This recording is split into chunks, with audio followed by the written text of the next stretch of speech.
Hi guys, welcome back to another video. Today's video is a little bit different. I'm doing a little sit down video, but I just wanted to come on here and tell you guys how I started eating healthy and how you can do it too, because health is for everyone and anyone is capable of doing it. You just have to remember that this is a long game and it's a lifestyle and it's something that's going to take a little bit of time to get used to. We live in such a hustle culture where everyone wants a quick fix, but it's going to take time. And it took me 2 years to get to where I am now. But I want to show you guys how I incorporated healthy foods in my life and generally enjoyed them and generally just crave them instead of processed foods. Here's the thing, we literally are what we eat. What we eat plays a huge role in how we feel, how we function, how we go about everyday life. I can confidently say that eating healthy has made me feel more energized, ready to take on the day, and it just made me feel better overall. I've also noticed my workouts improve and just how I feel overall in a day. I just feel so much more energized and awake. But the first thing I want to say is this is truly a lifestyle. This isn't a quick fix. This is something you're gonna have to adapt your body to, adapt your taste buds to, especially living in the Western culture that we live in. We're so used to certain foods and eating a certain way. You have to be open-minded coming into this.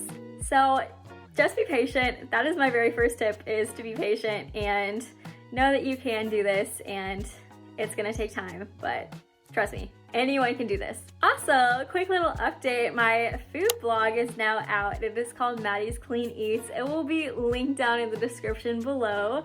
I have a bunch of quick healthy recipes on there that take barely any time to make. And also, if you subscribe to my email list, you'll get a free ebook of 10 simple recipes that take under 10 minutes to make. It's completely free. You'll get that on your first email when you sign up. And then you'll also be able to be the first to see new recipes and also get a free printable. So you guys should definitely go subscribe to that and check out my website. It would mean so much to me, and I hope you guys love the recipes. Okay, so I want to go into this video kind of just telling you guys about my story and how I started eating healthy and just how it has changed me as a person and had me develop a passion for this, because if you guys can't tell, I truly have a passion for healthy living, fitness, healthy lifestyle, all that stuff. So the funny thing is, I actually grew up with a mom as a dietitian, and I did not listen to her at all. I did not eat healthy as a kid. I ate so much processed food. My grandma would always bring us cookies in the house. We'd always have Doritos, Oreos, all of that stuff laying around in the house. I remember coming home from school in 6th grade, literally devouring the pantry. I'd come home, eat a whole row of Oreos, and then eat Doritos, and then eat, I don't know, Hostess cupcakes. And I remember I always have the Hostess cosmic brownies, which just thinking about that now makes me want to gag. But I remember I'd have the Hostess donuts for breakfast. You guys know the little Hostess donuts, the powdered sugar ones and the chocolate ones. I barely ate any whole foods, maybe just a couple fruits and veggies here and there. But I could just imagine, now that I know what I know, how disgusted my mom was about it. But literally no one in the house ate healthy besides my mom, and she's a vegetarian, so poor her had to cook meat for us, had to watch us eat these foods. I just only imagine what she's thinking. And I also I asked her, I'm like, Mom, why didn't you help us and help us eat a certain way? And she's like, I tried. You guys were too stubborn. Which I know, because I am the most stubborn human being in the world. It's a blessing and a curse. But it's funny now. I know she's proud of how I turned out and she's happy, but I literally did a complete 180. But yeah, I was the pickiest eater. I literally had a diet of butter noodles and pizza and cheeseburgers and stuff like that. But besides the food, I grew up in a really active household. I grew up dancing the first 10 years. I danced from when I was 4 to 14. And then in high school, I started cross country. And I really didn't think anything of nutrition then, but I started getting into running and I started researching. And then I joined my weights class my freshman year in high school and learned weightlifting. And with weightlifting, there's a lot of nutrition aspects that come with it, like cutting, bulking, supplements, all that stuff. So eventually when COVID happened, I got super serious into working out because we were at home and we had nothing else to do. So I'd walk, I'd run, I'd do a ton of at-home workouts. And I mean, I added more foods in my diet, but it still wasn't like a ton of foods like now. But by the time sophomore year rolled around and sophomore cross-country season, I started getting really serious about my running. I was running pretty good times and wanted to be the best and wanted to do really well. And I was always just confused of like what was actually healthy, what wasn't actually healthy. So I went to my mom and started asking her all these questions, and then she kind of helped me a little bit, but I was like not really into it by then. I'm just like, okay, cool, like I don't really want to eat that. That sounds kind of gross. But by the time, I think it was sophomore year, like late in sophomore year, when I started getting really serious into weightlifting and the gym, it was definitely junior year. I mean, this is just such a blur to me. But I got super serious into weightlifting, and like I said, with weightlifting, there's a lot of nutrition aspects that come. So I started listening to a bunch of weightlifting podcasts, and a lot of it talked about nutrition. I'm like, like this is interesting. So I followed a lot of weightlifting like girls on Instagram, and they were posting about their nutrition stuff and posting like all this aesthetically looking food, and I'm like, that looks so good. So I remember the first food I made like these rice, chicken, and broccoli bowls, and I'm like, that is honestly like the actual health stereotype, chicken and rice. Looking back at that. But I made all these bowls, and I mean, they were okay. I wasn't like super into them. But then I started seeing stuff like oatmeal and overnight oats and avocado toast, and I remember I used to hate oatmeal. I would never eat oatmeal as a kid. I hated the texture, I hated the taste, and I made it, and I put like all these berries, I put all of these like nuts and peanut butter and all this stuff in it, protein powder, and I tried it and I literally almost gagged. Like I forced myself to eat that, and it was absolutely disgusting. And then I tried avocado toast, literally gagged. I hated the taste of avocado. I hated tomatoes. I hated a lot of vegetables. Eventually, I'm just like, I want to see results of my fitness, and I want to feel good and do my best. And after researching all this stuff and seeing the effects that nutrition did, I wanted to do this, and I had that motivation.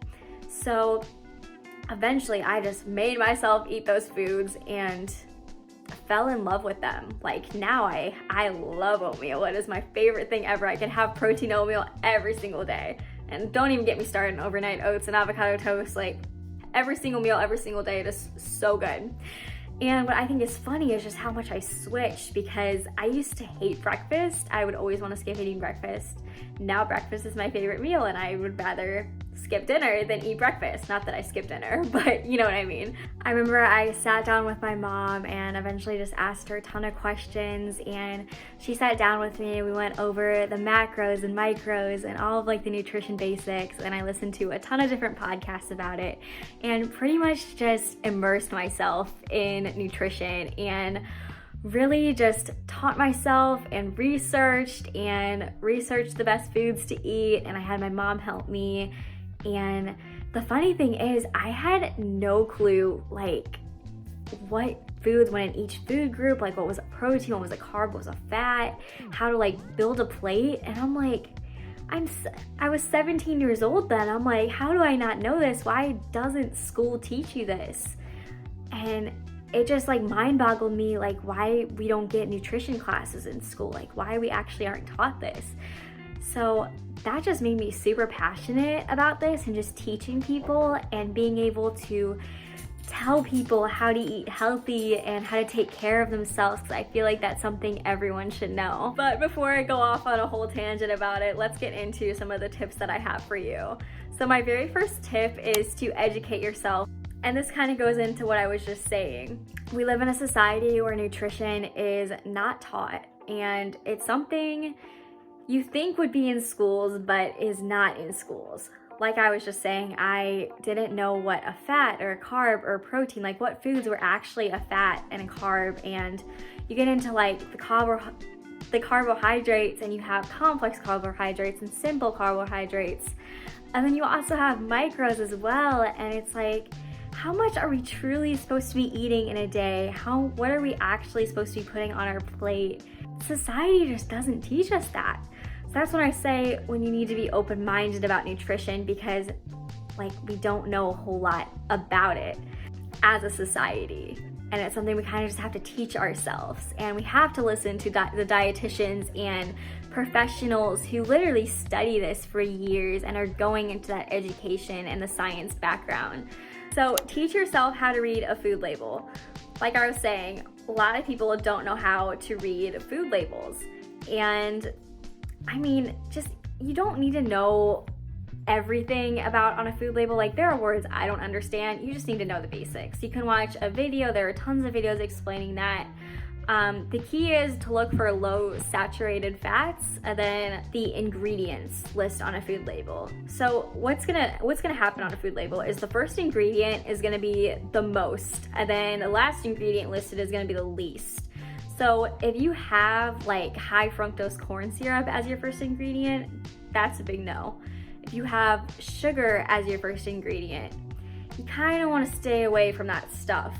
If it's the last ingredient or the second, third to last ingredient, it's not that big of a deal. But if it's the very first ingredient,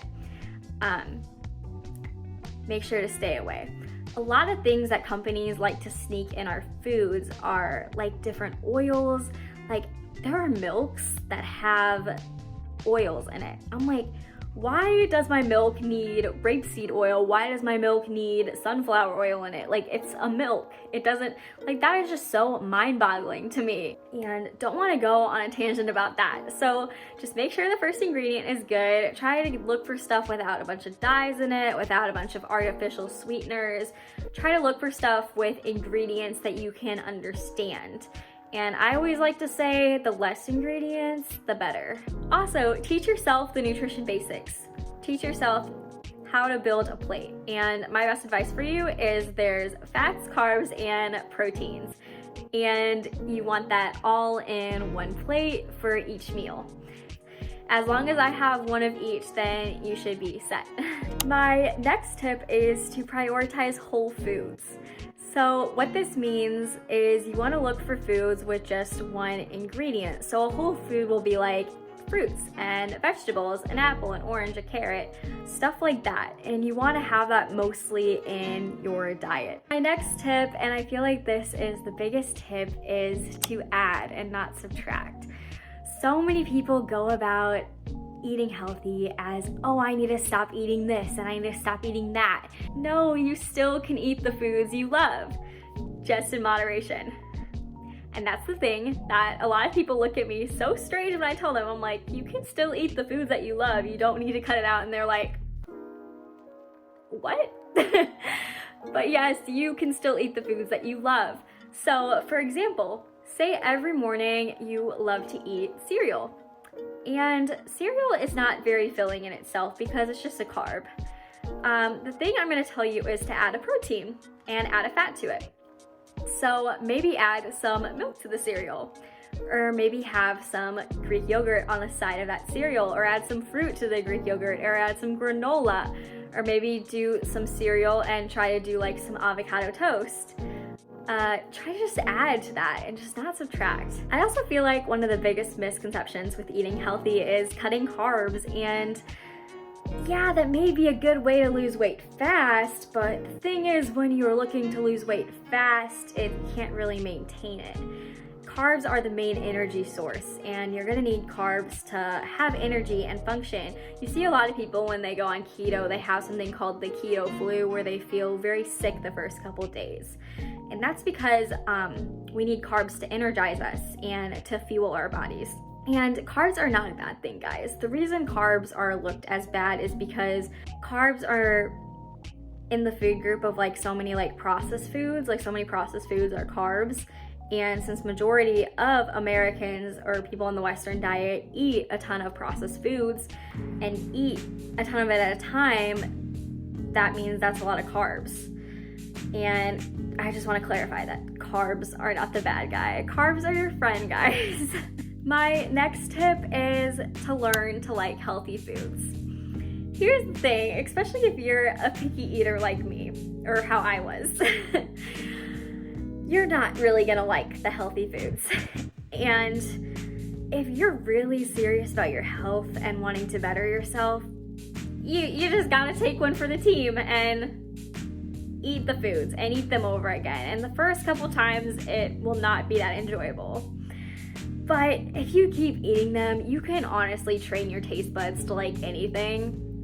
Like for me, I used to hate avocados and tomatoes, and I used to hate oatmeal, and now they're my favorite things ever. And I used to hate eating carrots, just straight up carrots, or peppers. I used to hate bell peppers, and now like that in hummus, oh, chef's kiss, so good. And then another example is I used to hate dark chocolate. I taught myself to like dark chocolate, and now it's my favorite thing, and now I cannot eat milk chocolate because it's too sweet for me.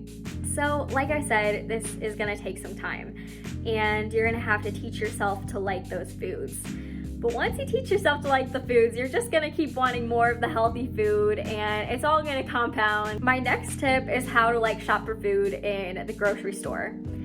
The middle of the grocery store is gonna be the stuff that's filled with like the processed, refined sugars, like foods like that, like your Twinkies, your sugary cereals, your, I don't know, the daily foods, Cheetos, Doritos, all that stuff. So the key is to shop around in that section, because if you go around, you're gonna find your fruits, your veggies, your proteins, your breads, all of that stuff. And those are the things you wanna look for, because those are gonna be our whole foods. If you still want the processed foods, like there are some good brands. I love Siete, I love Primal Kitchen for like sauces. I love Sinful Mills. They have the best crackers. They have crackers, cookies, they have all of that stuff. It's so good.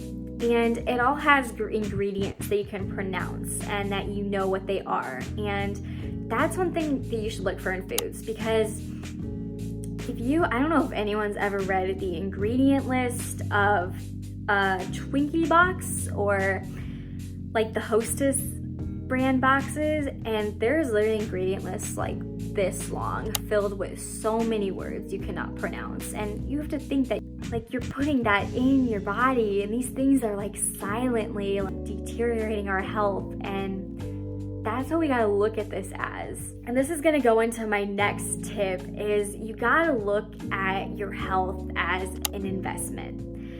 I see so many people say, oh, I can't eat healthy, it's too expensive. Here's the thing, especially with inflation, it's hard right now, because literally even just normal price milk is like $4.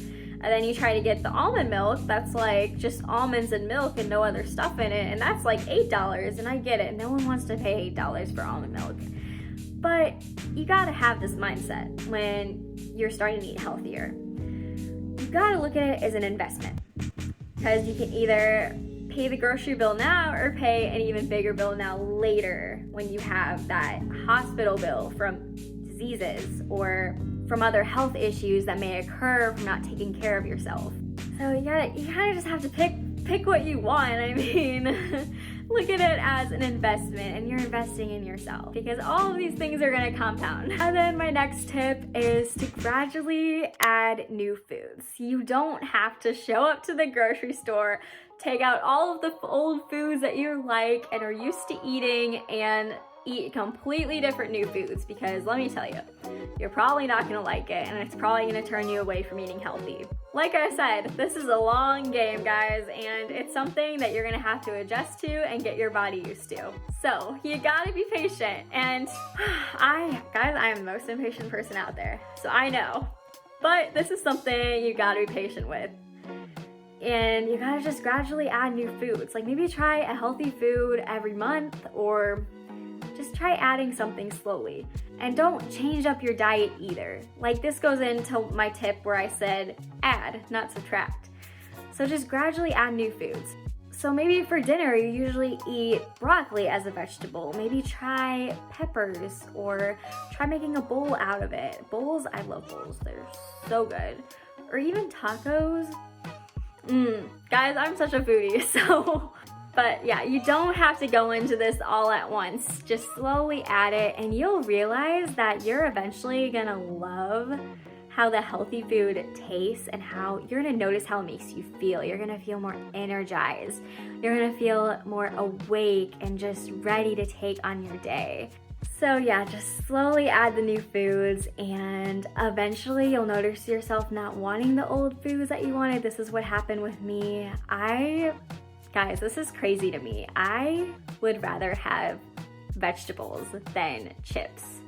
Like, the thought of eating Doritos now or any of that stuff I used to eat just makes me want to gag. Like, I'm so used to eating the whole nutrient-dense foods that my body just naturally doesn't crave that processed stuff anymore. And then my very last tip for you guys is do not restrict. If you try to restrict, like if you're at a family gathering and they have like one of your favorite foods there, or they have like the hamburgers or the hot dogs and the hamburger buns and all that stuff, and you want that, eat it. Or if you want to have a cookie, eat it. Don't try to restrict foods. Because what I've noticed with restricting foods is it's just gonna lead into an eating disorder. Not 100%, but for most people that's what happens. And it's just you're gonna have a bad relationship with food. There's so many people that do well with eating healthy during the week, but since they restrict themselves so much during the week from the favorite foods that they love, they fall into like on weekends when they go out and they just indulge and do really bad on the weekends. And I mean, all of those calories do add up. So this is why I'm a strong believer of still eating your favorite foods, like having that chocolate chip cookie at night, having that sweet, having your favorite thing, like having what you genuinely crave, because you don't want to fall into a bad relationship with food. And I know a lot of people too, like starting out on their health journey, they like to track their macros. That's more on like the weightlifting, the gym side, and I've heard bad and good responses from it. It's honestly up to you, but if you start to notice that you are binging or restricting yourself too much, I would just go with intuitive eating, which is one of my favorite things to do, and that's what I do. And if you guys don't know what intuitive eating is, it's literally just listening to your body when you're hungry. Listen to when you're hungry. I feel like that's the best way to go. I mean, we pee when we have to go pee, so we should eat when we feel like we have to eat. All right, guys, those are the tips that I have for you. I hope that you guys learned something, learned some new information, and may want to eat healthier. And if you guys do want to check out some recipes, check out my blog again. I have some really easy, simple recipes on there that are good for when you're starting out on your health journey. Like I said, I will link it down below. And I also do film a lot of like what I eat in a day and how I train videos. And a lot of my vlogs have like healthy meals. So if you want inspiration, definitely check out those videos. Definitely check out my social media too, because I post a lot of healthy recipes and what I eat in a day videos, so you guys can get recipe inspiration from that. And I really hope you guys enjoyed this video, learned something new, and I hope you guys found these tips useful and will implement them on your life, and we'll just be able to be healthy and feel great. And I promise you, healthy eating truly has changed my life. I feel so great from it. I will never go back to how I used to eat. I will see you guys next time, and I hope you guys enjoyed. Bye!